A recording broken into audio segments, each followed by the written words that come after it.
গোপালগঞ্জ শহরে পৌর পার্ক এলাকায় সমাবেশ শেষে ফেরার পথে জাতীয় নাগরিক পার্টির কেন্দ্রীয় নেতাদের গাড়িবহরে অতর্কিত হামলা চালায় নিষিদ্ধ ঘোষিত ছাত্রলীগ ও আওয়ামী লীগের নেতাকর্মীরা। জেলার চৌরঙ্গী মোড়ে দুই পাশ থেকে হামলা চালানোর পাশাপাশি ইট পাটকেল ছোড়া হয়।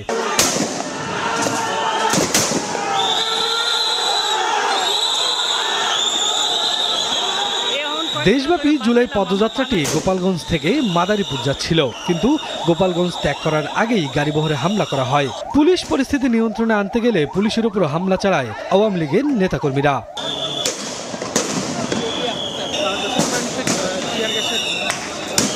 ঘটনাস্থলে সেনাবাহিনী এসে হামলাকারীদের প্রতিরোধের চেষ্টা চালায়। পুলিশও হামলাকারীদের সরিয়ে দিতে টিয়ার সেল নিক্ষেপ করে, রাবার বুলেট ও সাউন্ড গ্রেনেডও ছুটতে দেখা যায়।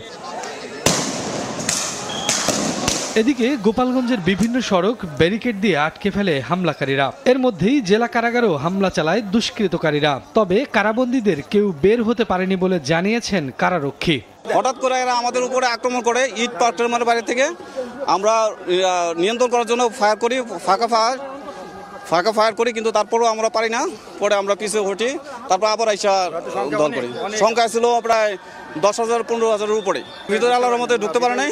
আমরা ওই ফাঁকা বিভিন্ন সাইড থেকে ফায়ার করছি, তো এই ফায়ারের কারণে ওরা আর কি ঘেটে পিটাইছে বেশিরভাগ। এর আগে সকাল থেকেই পদযাত্রা রুখে দিতে আগ্রাসী ভূমিকায় ছিলেন স্থানীয় আওয়ামী লীগের নেতাকর্মীরা। তারা রাস্তা ব্লক করে রাখে, পুলিশের ও ইউনোর গাড়িতে হামলা করে আহত করে বেশ কয়েকজনকে। হামলা ও ভাঙচুর চালানো হয় এনসিপির সমাবেশস্থল। পরে সেনাবাহিনীর সহযোগিতায় গোপালগঞ্জ ছাড়েন এনসিপি নেতারা। শফিকুজ্জামান রুবেল, সময় সংবাদ, ঢাকা।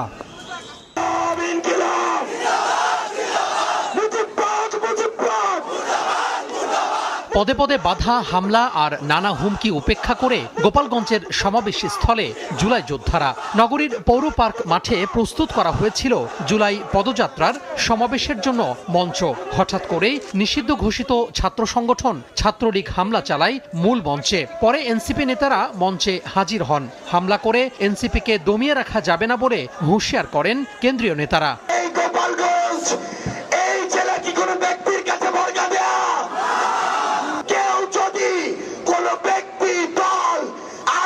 পরিবারকে সামনে রেখে এই গোপালগঞ্জকে বরকা দিতে চায়, আমরা ঐক্যবদ্ধভাবে তাদের প্রতিহত করব। আওয়ামী লীগ পরিকল্পিতভাবে গোপালগঞ্জকে বাংলাদেশ থেকে বিচ্ছিন্ন করেছে, ভবিষ্যৎ প্রজন্মের ভবিষ্যৎকে সংকটে ফেলেছে।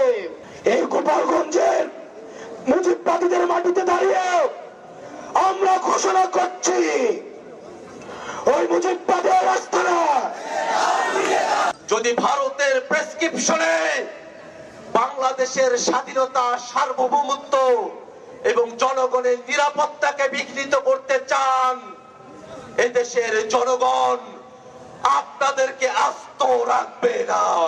ওই আওয়ামী লীগ বাংলাদেশের নিরাপত্তার জন্য হুমকি।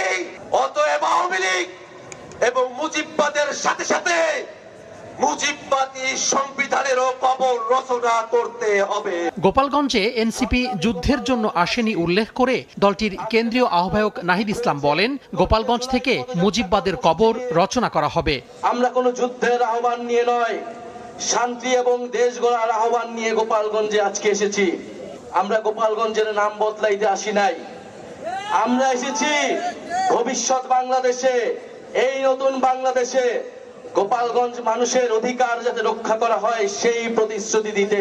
আজকে আবারও বাধা দেওয়া হয়েছে, দ্বিগুণ গতিতে এর জবাব আমরা দিব ইনশাআল্লাহ। এই গোপালগঞ্জ যেন মুজিববাদীদের আশ্রয় কেন্দ্র হয়ে উঠতে না পারে। যদি পুলিশ প্রশাসন ব্যর্থ হয়, নিজেদেরকে রক্ষা করার দায়িত্ব, নিজেদের জেলার মর্যাদা রক্ষা করার দায়িত্ব, বাংলাদেশকে রক্ষা করার দায়িত্ব আমাদের নিজেদেরকেই নিতে হবে। ফ্যাসিবাদের সকল ষড়যন্ত্র মোকাবিলা করে ইনসাফের বাংলাদেশ করতে নেতাকর্মীদের আহ্বান জানান এনসিপি নেতারা।